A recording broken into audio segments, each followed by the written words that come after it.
The prisoner on death row walked out of his cell, through a green tunnel.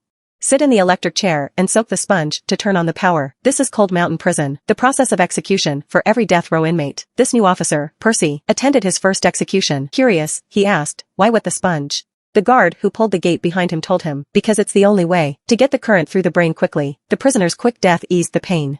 The next day a new death row inmate arrived. The back of the car is so low, so low. Paul looked nervously at the big man. I saw the innocent face of a child. The big guy shook hands with Paul in a friendly way. He said his name was Covey and asked if the lights were off at night. He's afraid the black site cops are laughing at him. Paul answered him seriously. The lights stay on all night. That's when Percy hit coffee again.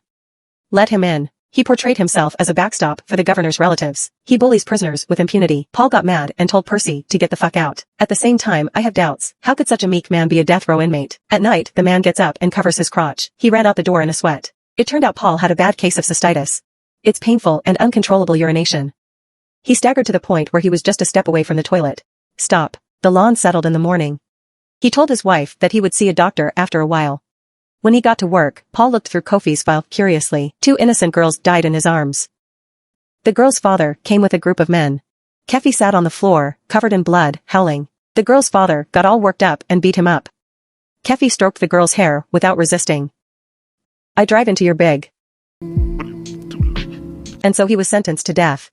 And Kofi's motive for killing someone is something of a mystery, buried in Paul's heart. He had respect and understanding for all death row inmates. Someone wants to be executed, he'll be there for him and wish him peace. To calm the prisoner's nerves. There's a green path from the cell to the execution chamber. People call him Greenlee. The top of his head is shaved and he wears a black hood. Then place the wet sponge on top of his head. Time is up. Roll on too. Even the worst of men fear death. Familiar scenes over and over again, but you can't make people indifferent. The guards were silent. Only the inhuman Percy. Laughing at dead prisoners. The move pushed the guards' boundaries. The big man grabbed his hand and gave him a good scolding. The next day there were new prisoners in the prison. He pretends to be dementia, but he's a total psychopath. He got Billy sentenced to death for killing a pregnant woman. The guards were unguarded. Only Kofi warned Paul to be careful. Really, Billy smiled strangely as soon as he reached the door.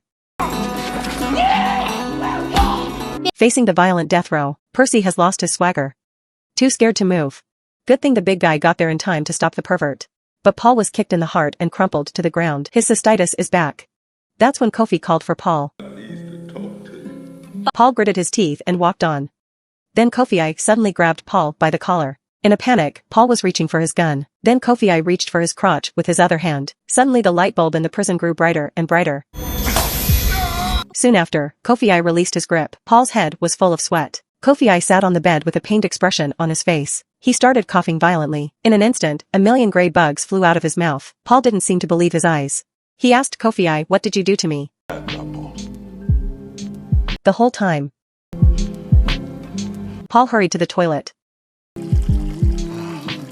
So smooth that cystitis miraculously cleared up. And this is the logical miracle. The experience made Paul more skeptical. Could such an angel be a murderous demon? So he went to the lawyer who handled the case. But the lawyer said, a gentle dog. They bite a kid when they're crazy. Not to mention the fox. Turns out the lawyer's a racist. Paul realizes he can't find the truth here. In vain. He asked his wife to make bread for Kofi. Kofi smiled like a child. He distributed the bread among the other inmates, but not for Billy. There is no cure for this sick, dead ball. Because there was no bread. He spit in the guard's face and urinated on the guard. And squirt the chocolate I've been holding in my mouth for a long time. Big face. The guards couldn't stand it. Took a purple water gun and beat the crap out of him. But greater evil is on earth. Officer Percy takes pleasure in humiliating prisoners every day. One day he had just bullied a dead ball uncle, and Billy grabbed me. I met a real pervert Percy.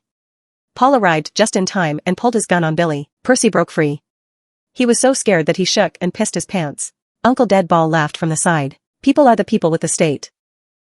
Percy held a grudge against both of them. Looks like he's gonna get back at them. Soon, the death row uncle will be executed. His only friend in prison.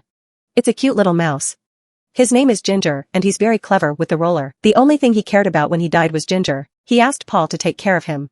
Paul said yes. Then the mouse followed the roller and ran out.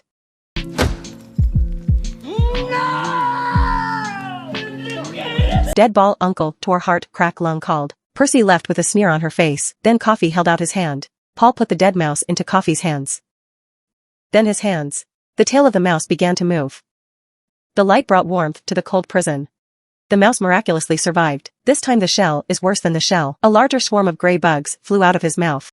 The guards were staring in amazement. Once again, they witnessed the miracle in the green. The uncle on death row held up the little mouse and burst into tears. Prison guards went to the arrogant second generation of officials. Taught me a lesson. Percy said it was okay to let him go, but he must preside over an execution himself. Paul said yes. The next man to be executed is the uncle on death row. He entrusted the golden pavilion to Paul. I'm on my way to the execution chamber. Uncle sat in the movie crying and repenting. The guards put a black cloth bag on him. By convention, a wet sponge is placed on the prisoner's head.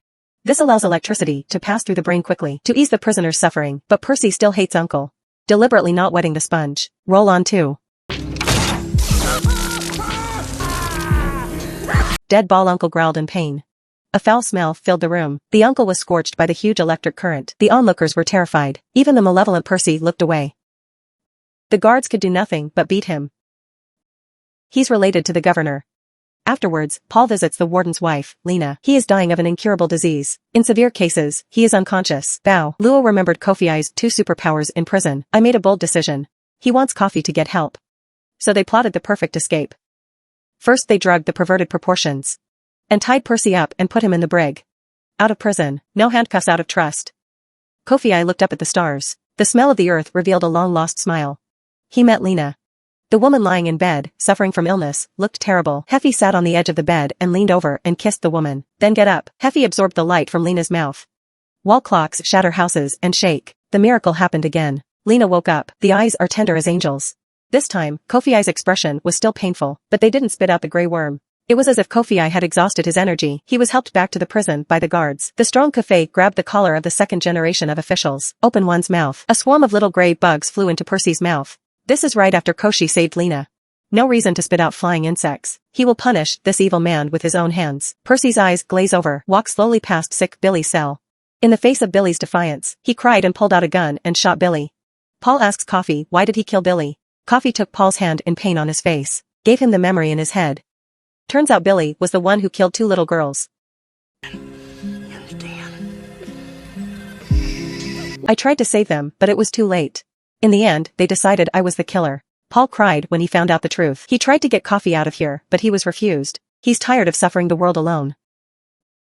Before leaving, Paul asked Kofi what else he wished for. He said he wanted to see a movie, accompanied by a beautiful picture of the movie heaven. Kofi embarked on his own journey. Easier than ever. He smiled and comforted everyone. Parents of the girl who died at the scene are here. Kofi felt the bite in their eyes. Hate the big guy, and the CO says, feel us. Sit in the movie. Kofi asked not to bring him a black cloth bag. He is afraid of the dark. He must not be afraid of the dark, but the darkness of human nature. Time is up. Paul could not speak of the execution with tears in his eyes. He came forward to hold Kofi's hand and finally choked to say, we'll be on to.